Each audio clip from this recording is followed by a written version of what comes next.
Okunoonyereza okuzze kukolebwa kunnyonnyola nti abantu abakuze mu myaka batono nnyo bw'obageraageranya n'abavubuka abakola ebitundu 75 ku buli 100 eby'abantu abali mu Uganda. Bangi ku bano bakyagwirana n'ebizibu omuli ebbula ly'emirimu n'obwavu ekireetedde bangi okuva ku nsinga enjogera yaabwe ne badda ku ccupa okutamiira, okuzannya zzaala, obumenyi bw'amateeka n'ebintu ebirala oboolyawo bye basuubira nti biyinza okubateeka akasente mu nsawo.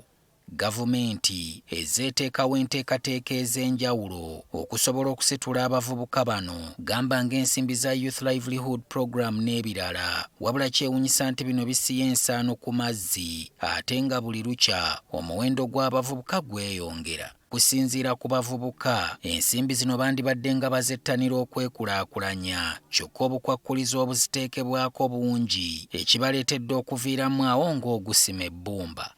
N'obuvumbuzi bwe balina n'ebirowoozo ebizze bizibirwa ekkubo, bagamba nayo nsonga ekyabasibidde we bali.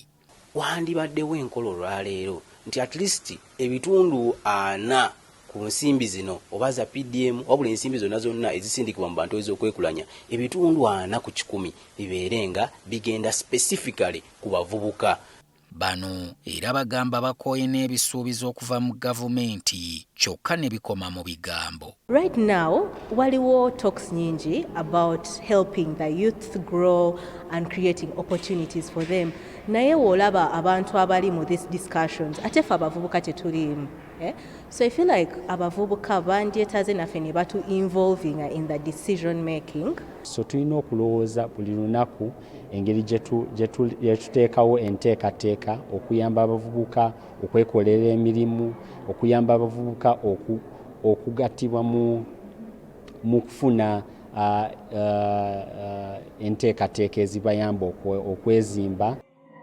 Olwaleero Uganda yeegasse ku nsi yonna okuza olunaku lw'abavubuka mu nkola etali ya kukuŋŋaana, era ng'omukulembeze w'eggwanga Yoweri Museveni aliko obubaka bw'abaweereza ng'ayita mu mmyuka we Jessica Alupo. Government will continue to extend capital directly to wealth creators through initiatives such as Emyoga, the Parish Development Model, the Youth Fund, etc.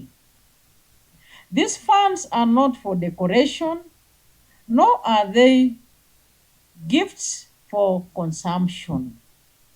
They are seed capital intended to help you generate income, produce goods and services, and transform your livelihoods. Omukulu bano abatumidde n'okwewala emize egiyinza okubasuula mu kabaate olwo ebirooto byabwe ne bikoma ku njokye. I urge you to take good care of yourselves. You should avoid drug use, alcohol, and promiscuity because they destroy your health, clarity of mind, and productivity.